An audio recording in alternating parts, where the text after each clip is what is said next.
নমস্কার বন্ধুরা, তোমরা সবাই কেমন আছো? আমি অনেক দিন পরে আবার রান্নাঘরে এসেছি। আজকে আমি তোমাদেরকে একটা নতুন রেসিপি দেখাচ্ছি। সেটা হচ্ছে লাউয়ের পনির। লাউয়ের পনির তো তোমরা সবাই অনেক রকম করে বানায়, অনেক কিছু দিয়ে বানানো যায়, কিন্তু লাউয়ের পনিরটা আশা করি একটু নতুনত্ব হবে। অনেকে হয়তো জানে, অনেকে হয়তো জানো না।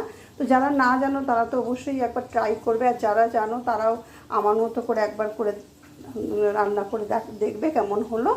তো আমি লাউয়ের পনিরের রেসিপিটা বানানোর জন্য আমার প্রথমে একটা লাউ নিয়েছি। এই লাউটা 1 কেজির থেকে একটু বেশি আছে, 1.5 কিলোর মতো, কিন্তু আমি এটা পুরোটা দেবো না, হাফ দেব। আর আমি নিয়েছি মুগের ডাল, 150 মতো মুগ ডাল আমি ভিজিয়ে রেখেছিলাম, 150 মতো মুগ ডাল, সেই মুগ ডালটা নিয়েছি। আর 2-3টে টমেটো পেস্ট করে নিয়েছি, দই নিয়েছি, ফোড়নের জন্য নিয়েছি জিরে, তেজপাতা, এলাচ, দারচিনি আর শুকনো লঙ্কা, নুন। তো চলো আমি কি করে বানাই তোমাদেরকে লাউয়ের পনিরের রেসিপি, চলো তোমাদেরকে আমি দেখাচ্ছি। তাহলে দেখো, আমি লাউটাকে অর্ধেকটা কেটে নিয়েছিলাম।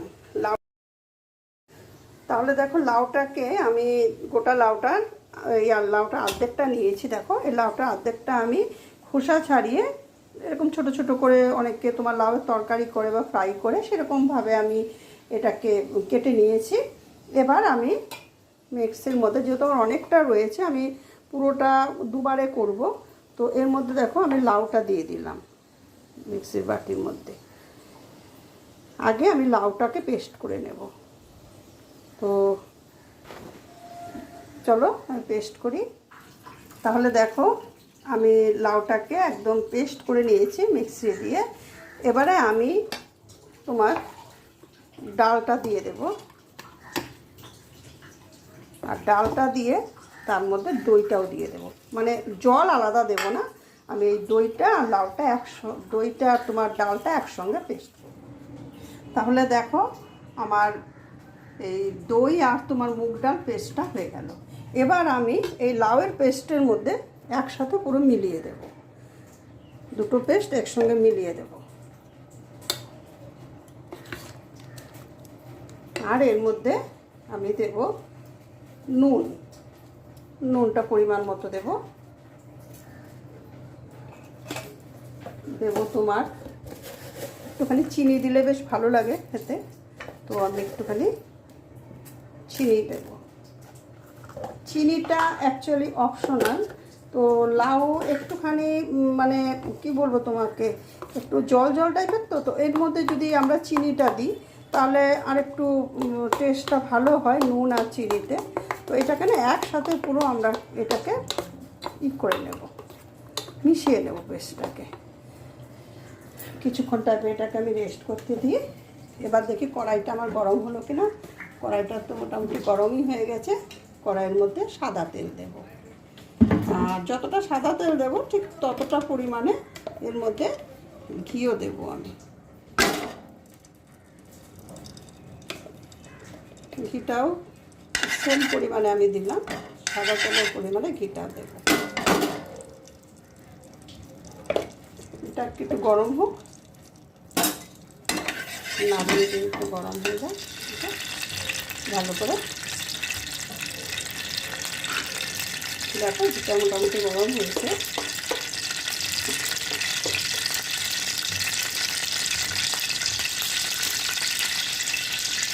এটাকে ঘিটাকে যে অনেকটা বেশি গরম করতে হবে তাই নেই, কিন্তু মোটামুটি একটু গরম করলে হবে।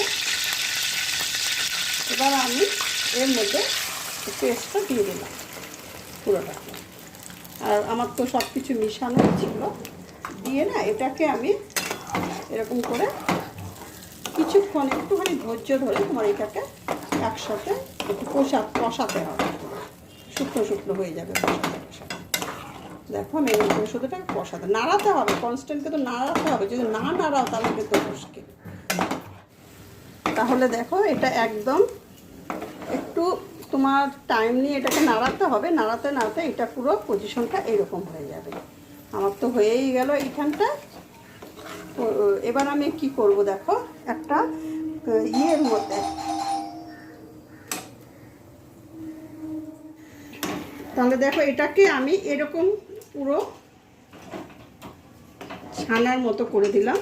এবার আমার এটা হয়ে গেল। এবার আমি নামিয়ে দেবো এটাকে। আমি একটা থালার মধ্যে আগের থেকে তোমার এই করে রেখেছিলাম, এই তেল একটুখানি দিয়ে রেখেছিলাম, তো এটার মধ্যে আমি এটাকে নামিয়ে দেবো।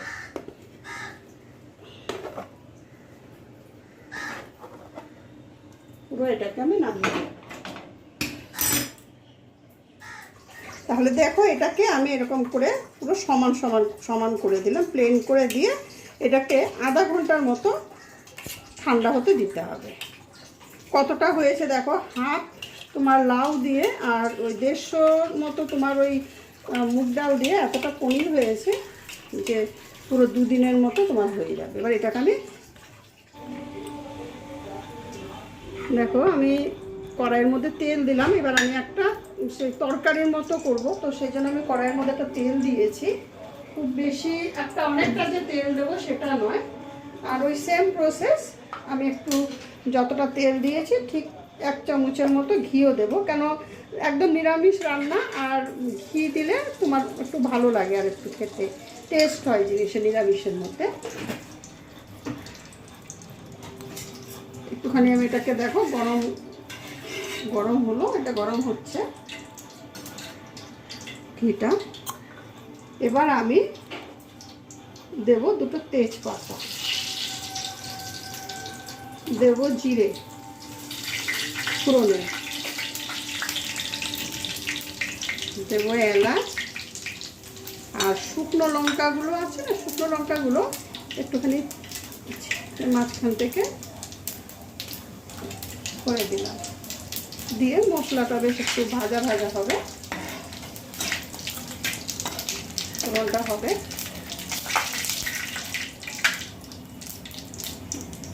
ফোড়নটা মোটামুটি হয়ে গেছে। এবার আমি দেখো এখানে একটা পেস্ট বানিয়ে রেখেছিলাম, আদা বাটা, জিরে বাটা, আর হচ্ছে ধনে, আর একটুখানি তোমার এলাচ দিয়ে, ছোটো এলাচ বড় এলাচ দিয়ে আমি একটা পেস্ট বানিয়েছিলাম। এটা একদম মিক্সিতে। সবসময় আমি তোমার ওই গোটা জিরে ধনে বেটেই আমি রান্না করার চেষ্টা করি। তো এটা আমি এটা পরিমাণটা হিসাবে দিতে হবে, যতটা করবে। তো আমি 4 চামচের মতো এটা দিয়ে দিলাম, দিয়ে মশলাটা দিয়ে আমি একটুখানি কষাবো। লঙ্কার গুঁড়ো দেবো না, কেন আমি তোমাদের বলি, এই পেস্টের মধ্যে আমি লঙ্কাটা একসঙ্গে দিয়ে পেস্ট করেছিলাম, লাল লঙ্কাটা। আর আরেকটা কথা, আমি পুরোনেও তোমার লঙ্কাটা দিয়েছি, যার জন্য আমার ছেলে আর মেয়ে ওরা খাবে বেশি, তো ওরা বেশি একটা ঝাল খেতে পছন্দ করে না, তো আমি একটু কম ঝাল দিয়েই করছি এটা। তোমরা যদি বেশি ঝাল দিয়ে খেতে চাও করতে পারো অবশ্যই, তাহলে তোমরা এর মধ্যে ঝাল দেবে আর একটু বেশি করে। পুরোনে তোমরা 4-5টা শুকনো লঙ্কা দিতে পারো। আমি জিরে বাটা আর ওই ধনে পাতার মধ্যে, যেমন 2টো বাটার মধ্যে আমি তোমার 3টে লঙ্কা দিয়েছিলাম, তোমরা 4টে লঙ্কা দিতে পারো। ইয়েটা তোমরা একটু বাড়িয়ে নিতে পারো, ঝালের পরিমাণটা তোমাদের মতো তোমরা বাড়িয়ে নিতে পারো। এবার এটা হচ্ছে, আমি এর মধ্যে পরিমাণ মতো নুন দিয়ে দেবো। নুনটা অবশ্যই দেখো, নুন আর লঙ্কা সেটা অবশ্যই তোমাদের পরিমাণ মতো করতে হবে। ওটা নিজের পরিমাণ মতো, যতটা তোমরা রান্না করবে ঠিক ততটা হিসাবে করবে।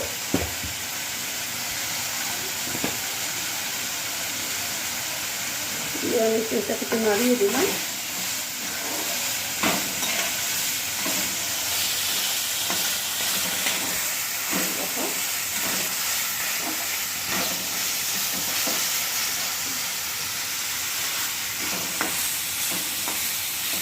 মশলাটা একটু কষবে, মশলাটা কষা হয়ে এসছে। এর মধ্যে আমি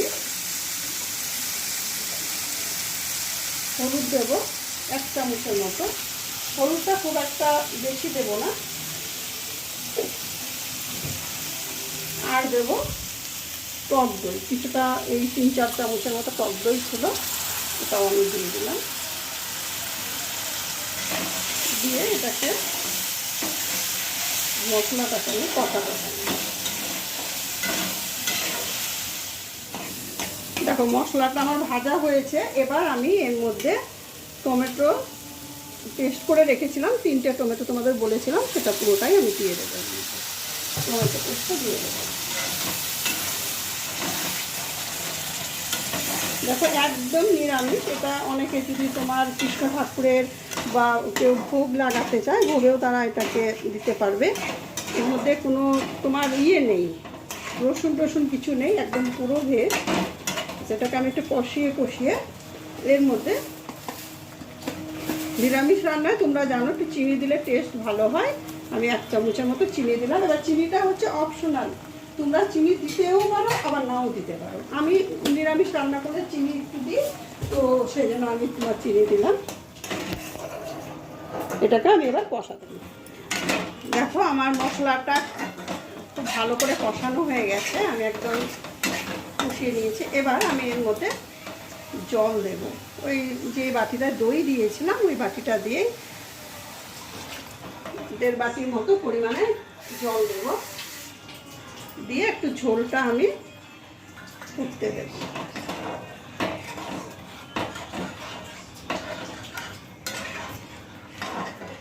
সেই ঝোলটা একটুখানি হবে।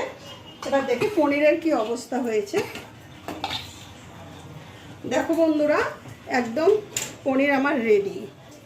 আমি এতটাই হয়েছে পনির যে এটা দিয়ে তোমরা মোটামুটি 2 দিন তো তোমাদের হবে। হাফ লাউ দিয়ে আর তোমার ওই 150 মতো মুগ ডাল দিয়ে তোমার পুরো 2 দিনে রান্না হয়ে যাবে।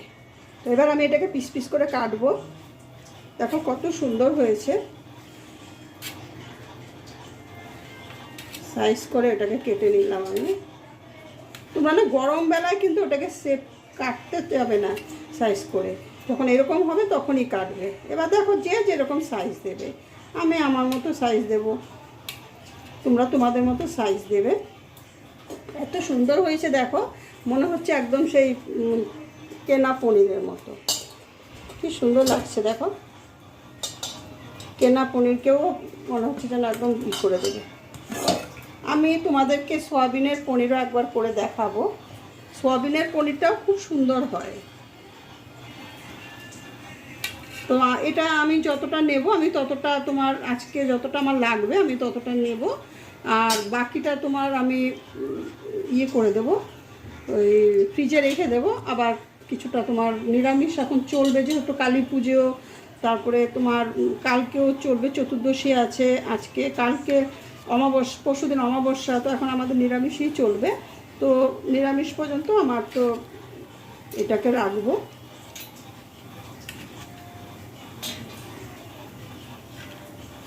পুরোটা আমার লাগবে না, কেন আমি বেকার তোমার পুরোটাকে নেব। তো দেখো এই আমার হয়ে গেল কাটা, বাকিটা আমি আবার পরে তোমার করব। এবার আমার ঝোলটা দেখি কি অবস্থা। ঝোলটা দেখো ফুটে গেছে। এই ঝোলটা তোমরা যদি মনে করো না পরে বানাতে পারো, কিন্তু আমার যেহেতু দুপুরবেলার খাবার আছে, অনেকটা দেরি হয়ে গেছে আজকে রান্না, সেই জন্য আমি আগে ঝোলটা করে নিলাম, কারণ আমার কাজ তাড়াতাড়ি হয়ে যাবে বলে আমি ঝোলটাকে পুরো ঢেলে দিলাম। দেখো তেলটা আমার গরম হয়ে গেছে, সাদা তেলই দিয়েছি। এবার আমি পনিরগুলোকে একটা একটা করে ঢেলে দেবো ভাজার জন্য।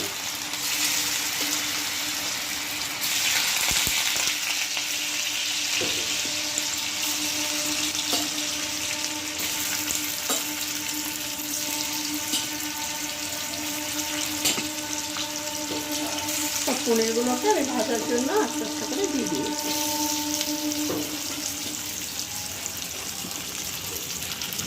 যেমন নর্মাল পনির তোমরা ভাজা করো ঠিক সেম প্রসেস একদম। দেখো একদম পনিরের মতোই হয়েছে, যেহেতু আমি বাড়িতে বানিয়েছি, একটু বেশ বড় বড় মোটা মোটা করে বানিয়েছি। আমরা বাজার থেকে যদি পনির নিয়ে আসি কিনে, তখন তার অত বড় বড় হয় না, একটু ছোটো ছোটোই হয়। তো দেখো একটু ভাজা করে উল্টিয়ে দেবে। অনেকটা যে তোমার ভাজতে হবে সেটা কিন্তু নয়, হালকাই তোমরা ভাজবে।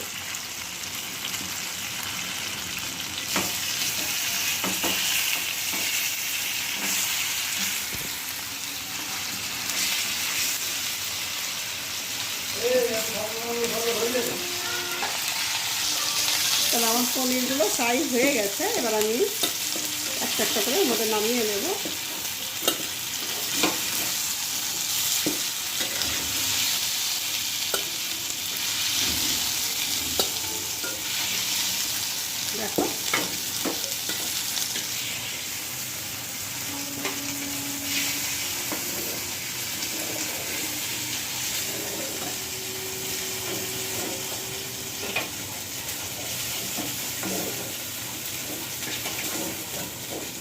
দেখো আমার সব পনিরগুলো মোটামুটি ভাজা হয়ে গেছে। আমি আরও কয়েকটা আগেও তোমাদেরকে এটা দেখানোর জন্য করলাম, আর আগেও আমি কয়েকটা ভেজে রেখেছিলাম। তাহলে আমার সব পনিরগুলো দেখো মোটামুটি সব ভাজা হয়ে গেছে। এবার দেখো কড়াইয়ের মধ্যে আমি এই তেলটা যেটা আমি দিয়েছিলাম, অতটা তেলের মধ্যে আমার এই মশলাটা আবার দিয়ে দিলাম, যেটা আমি করে রেখেছিলাম সেই তরকারিটা আমি আবার দিয়ে দিলাম। আমার হয়ে গেছিলো, জাস্ট এই মশলাটা একটুখানি ভেতরে ঢুকবে পনিরটা দিলে, এই জন্য আমি আবার দিলাম। কেন তেল যদি বেশি থাকতো আমি হয়তো একটু নামিয়ে দিতাম, কিন্তু খুব একটা বেশি তেল ছিল না বলে আমি যতটা ছিল অল্প ছিল ড্রাই পনিরগুলো সব দিয়ে দিলাম এর মধ্যে।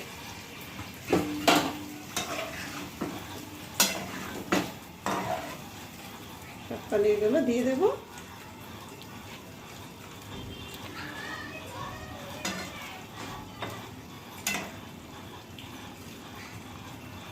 সব পনিরগুলো দিয়ে দিলাম। আমার হয়ে গেছে। জাস্ট এটাকে তোমার 2 মিনিটের মতো রাখতে হবে, কারণ আমার একদম রেডি ছিল। ঘি টি সব দিয়ে মশলা যেহেতু আমি আগের থেকে করে রেখেছিলাম। তোমরাও এটা কোথাও যদি খুব তাড়াতাড়ি যাওয়ার থাকে, কাজে যাওয়ার থাকে, তোমরা তাহলে এটাকে এরকম আমার মতোই প্রসেস করে রেখে দিতে পারো। ঝোলটা আগে বানিয়ে রেখে দিতে পারো, পরে ভেজে দিয়ে দিতে পারো, তাড়াতাড়ি হয়ে যায়। তো এটা আমি এরকম করে রেখে দিলাম, আমার এটা তাড়াতাড়ি হয়ে গেল। তাহলে দেখো এবার আমি নামিয়ে দেব। আমার কমপ্লিট। এবার আমি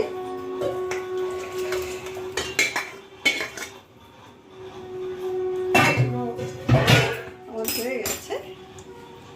এবার ব্যাস আর কিছুই না, এর উপর থেকে আমি একটুখানি ক্রিম দিয়ে দেবো, ফ্রেশ ক্রিম একটু এর উপর দিয়ে দেবো। এটা না, এটাও অপশনাল, তোমাদের মনে হলে দেবে, না হলে না দেবে।